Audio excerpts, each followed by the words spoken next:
Hello and welcome to the Magnetize Love Show. I am Barbara Santen, and today we have with us the beautiful, the wonderful Anaiya Sophia. Thank you for coming on again. Thank you so much, Barbara. It's wonderful to be back here again. It's amazing to see you and connect with you. I am just going to tell the audience a little bit about you, and then I'm going to dive right in with all of my questions. So Anaiya Sophia is a mystic, storyteller, and author of Revelatory Wisdom. She teaches workshops throughout the world and is best known for the creation of Sacred Body Awakening. Known for showing up as a trailblazing resource of unapologetic truth and transparent courage, her heart is both fierce and tender.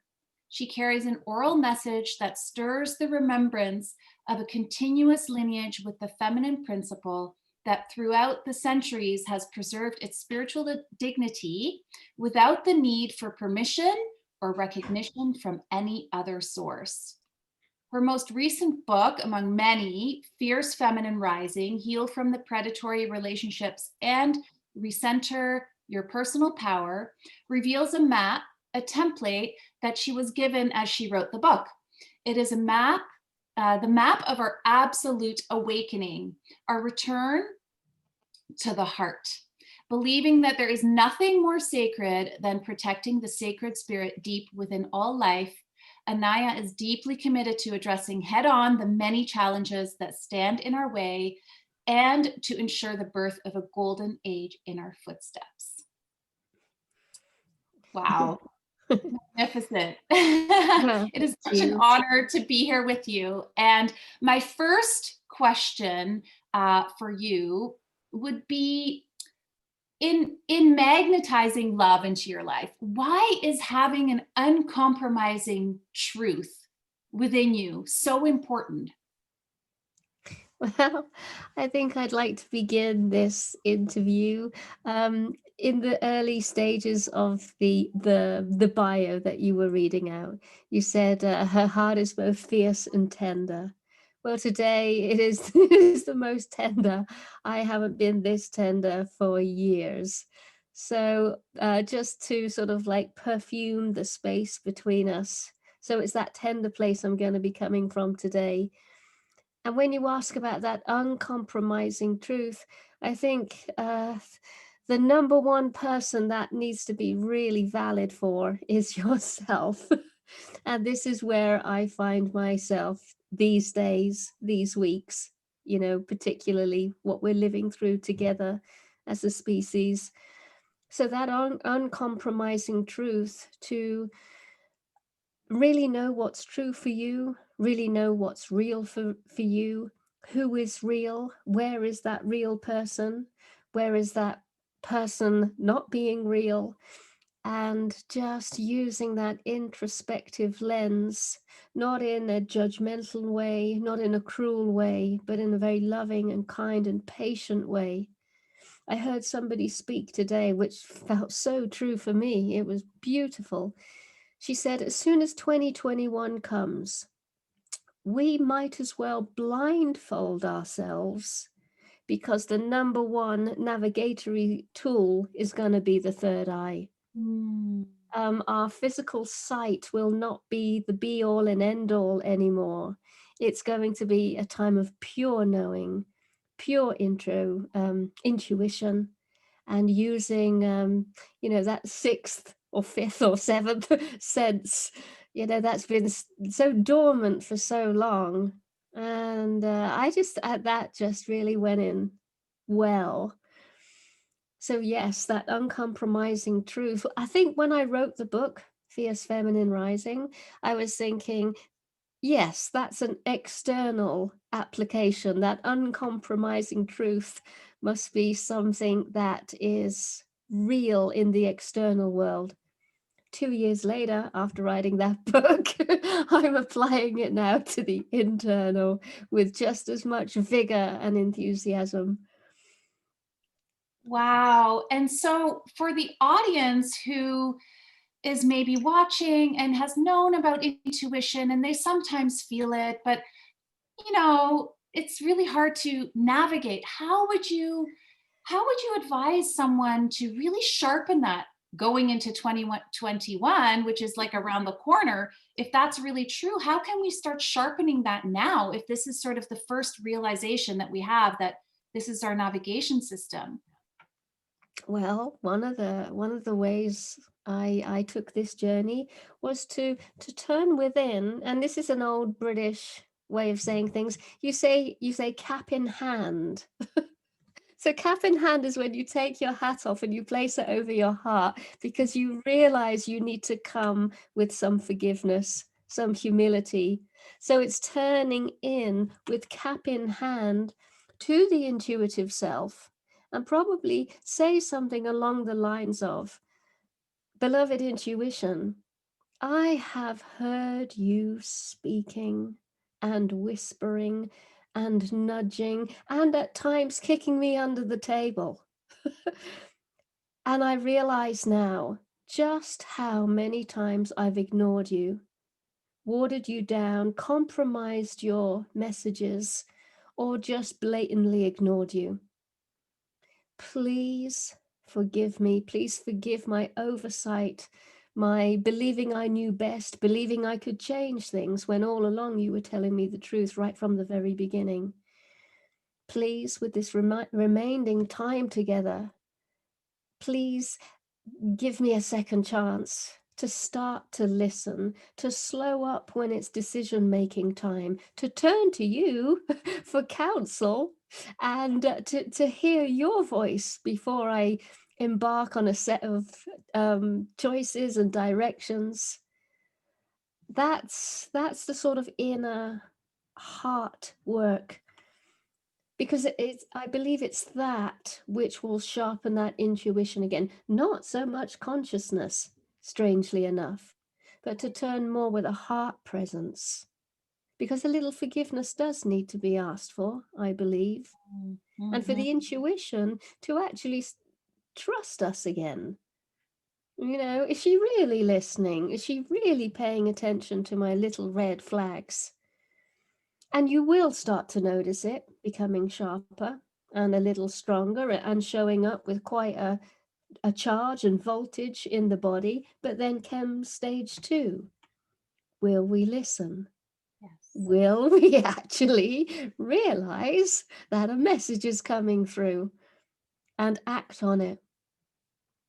So it's like a friend. It's like asking forgiveness from a friend and making amends with good acts and deeds towards that friend to show that you are indeed a trustable friend again. Mhm. Yeah, and that's interesting because, my next question was going to be, how do you know the difference between fear and intuition? Great question. Right, but then at the same time, and I'm still asking the question, but then at the same time, you're like, if you've turned away from your intuition, then Yes. how can you even hear it in the first place? So I love that first step. So I'll let you answer what you think the difference is. Well, I think, to be honest, Barbara, that is the billion-dollar question. Yeah, Because that's certainly been my billion-dollar question. right. How do I know this is not resistance, Yeah, sabotage, yeah. fear, or intuition? And I would say that the way I finally get to the bottom of it all is to go into a place of prayer, to notice the presence of my heart, and to ask for that message to just drop in again and just notice the surroundings. Because if my heart presence is holding the space open, if I drop that message in, if it's resistance and sabotage, it's really obvious because it's just not compatible with the heart presence. And so you just spot it immediately. With fear, that's a little bit more subtle because fear at the end of the day is probably looking after your back. Mm, And there is a sort of heartfeltness aspect to fear as well, but you can spot it. But it just might take a longer time just dropping it in again. Lots of breath, lots of prayer, help me to see things as they really are. Mm. But over time, it does become, yeah, you can spot it. You can spot it. So in the very least, just letting time, Yes. letting that build, and it'll become, instead of a little drop, it might become a brick Yeah, yeah, a real here clanger. and a piano on your head. Um, Yes. so, okay, so steering all of that and encompassing it a little bit into magnetizing love, which this show is about. So, Mm, how would intuition or turning inward mm. create that magnetism? Can you speak to that? Yeah. Well, I believe that magnetism is, in fact, our own self love radiating through the being. And self love, love of self, will stop and listen to intuition. Give it some airspace, contemplate on what it's saying. And if it's a really strong red flag, absolutely, pay attention right there and then and refrain from engaging with that person, that situation, that circumstance. So, like the classic spiritual mantras go over and over again, literally saying it does start at home. It does start with the self. And that magnetism, that radiance, is that genuine, beautiful, true love coursing through your own system and just shining out through your face, through your words, through the tone of your voice. Okay, well, that is everyone's goal. And I have certainly felt that magnetism inside of me, and it feels delicious and amazing. Yes. And how would you say to someone to protect themselves from predators, from vampires, from energetic thieves? I would say from experience, if you are destined to meet a predator's going to come your way, because a predator is always attracted. I'm not going to say always, that's way too general. I have noticed from experience that predators tend to attract empaths and people who are very naive and really are looking out through life through little fantasy, childlike lenses. That was me. And I needed to meet that character and I needed to do the whole dance with that character so that I could, stop being so dreamy and silly, basically. As I was going through the withdrawal, I was very afraid that I was going to harden up too much and lose my innocence. I Mm, knew I was naive. That's no big secret. Um, but I didn't want that beautiful side of me to just go through the process and suddenly I'm this great person of discernment and no one gets past me anymore. So I must say, 10 years later, that innocence has returned, but the naivety is not part of it. right. I notice the red flags. And that doesn't mean I have to become cruel and cold to protect myself. I can still keep that lovely innocence flowing, but it's like I'm nobody's fool anymore. And Mm, that is absolutely wonderful. How we can protect ourselves from meeting those predators comes only from meeting a predator. That's yes, been my experience. I would say I'm the so same. sorry to break that one, but I know, and I know in your book, Fierce Feminine Rising, which is, by the way, one of my all-time favorite books ever written, it really speaks to how, that innocence that you say you had, and I certainly had that too, that love, peace, love, and light, and everyone's good, and trust everyone, and everyone has something good in them, and all of that. And that is true for many people and many mm, entities around us, but there are some really evil things going on in the world yeah, that we have to recognize. We can't just stick our heads in the sand and pretend we're, these beautiful light beings. We're not, I mean, we are partially, but we can't have the light without the dark. Can you Yes, speak a little bit yes. to that? Yeah, I mean, God, this is the sign of the times. This is the moment where it's all getting seen. It's all, and as I was saying in Fierce Feminine Rising, it's important to see it all out there, to really know what's going on behind that little wizard curtain, but to also eavesdrop in on our own conversations. Because I bet we are having very evil conversations concerning our own self, or maybe judging others and situations and everything. So there is an inner and outer cleanup Yeah. and wake up that we have to do, to just sleuth around on the inside and the outside, and decide. We all have to decide, what are we going to do about this? Are we going to stop it abruptly in its tracks?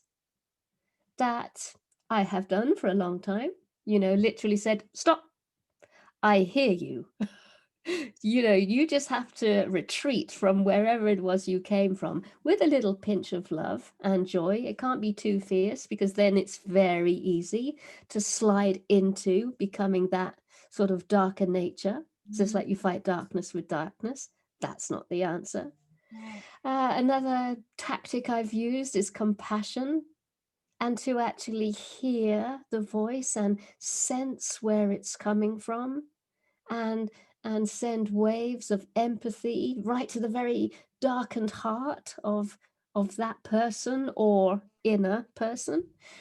So yeah, it's like we have to plan and map our tactics, because I'm not really sure we know how to, and it Mm. might not be a one size fits all approach.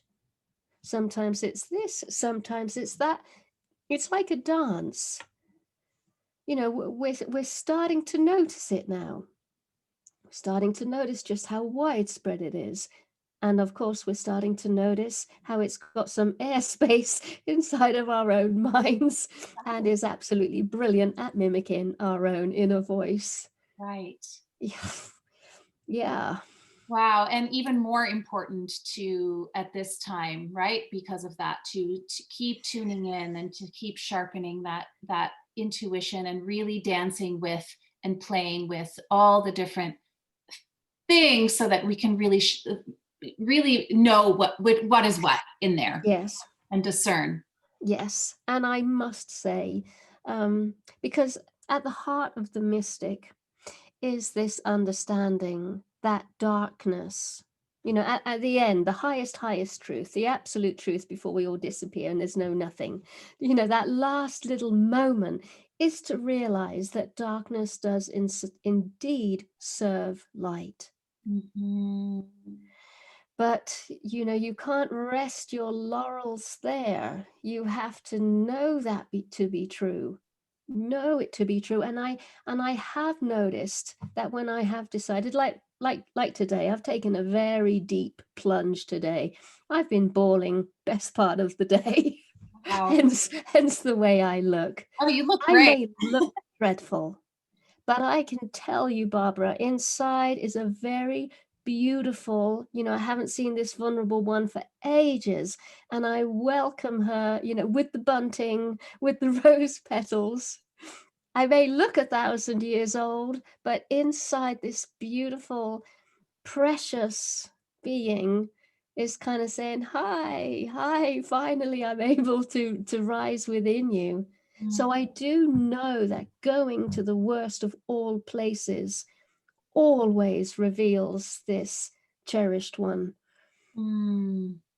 That is so reassuring. I mean, for me personally, here I am looking fly, but there's some stuff going on in my Yeah, life, and that yeah, tender place is really there. I was just on the phone with my daughter 5 minutes before coming on with you, and she asked me how I was. I said I can't talk about it because I'm gonna cry, and I yeah, have this interview coming up. So if you and I are feeling this, I mean, our sisters are going to be feeling this too. Absolutely. We're all having this, right? And it almost feels, it feels connecting in a way Yeah. to not feel so alone. Uh, Yes. and so thank you for sharing that, because I think you and I cannot be the only beings on this Oh earth no. feeling that tender place at this time. I mean, as far as I can see, it is written in the stars. Our astrology for 2020 literally says no human shall escape this. You Mhm. know, that force that is destined to Mhm. take you down like a crocodile. A crocodile bites you and just takes you down. You got no chance. You're going down to the, the lake bed in the silt. This is what 2020 is. But if we let the crocodile take us down, not because we've gone limp and we're like, whoa, you're way too powerful for me, but Right, just kind of like, oh, it's my time. It's okay, let's face this. right. Let's go down to the bottom, eyes wide open, heart open, letting all of our stuff fly up to be seen, noticing where we've got stuck again and again and again and again, and just offer it to the process. But not because we're being naive, not because we've gone limp and playing dead. Oh no, we're really alive in this process. Surrendering to it, like Yeah, deliberately surrendering to it rather than submitting to it. that's it. Mhm. That's it. Bingo. Mm. Yeah. Wow. Wow, I'm gonna need to sit with that for a minute. That is good stuff, Anaiya. I know that you have a gift for our audience today. Yes. So, in sort of wrapping it up, even though I don't want to, can you share? Can you share what that gift is going to be? Well, I would very much love to share a transmission with everybody, which is like a spoken oral guidance into this level of surrender, into this availability to be caught by the crocodile and to go down, eyes wide open, trusting. Like I said, that mystical heart, at the end of the day, that mystic's heart does trust the journey and Mm, will, open the doors and windows within and literally say, have your way with me. I too am fed up with my limitations. Let's open, let's go for this. And to, enter 2021 with the blindfold, because something else is now leading the way, and it's greater and brighter and more trustable than our eyes could ever have been. mm. Well, I'm ready, Anaya. And I'm going to go do that transmission right now, if it's recorded, or if, is it booked? It's I know recorded. it's coming, it's coming. Coming. Okay, so I'm Yes, yes, going to turn yes, that first yes. right now. And I hope the audience will too. Thank you, Anaya. It is such a pleasure to get to speak with you again. You too, Barbara. You too. Thank you for just letting me come in this kind of state of undoing. Oh, so gorgeous in the chaos of it all. Yeah, yeah. And thank you to the audience for watching this amazing interview. There are so many more to come in Magnetize Love, and I can't wait to see you there. Bye for Mm. now. Bye, you guys. And if I may just send out a big heartfelt, we are in this together, and heart to heart with every single person listening. Thank you. I feel Mm. that. Okay, bye for now, for real.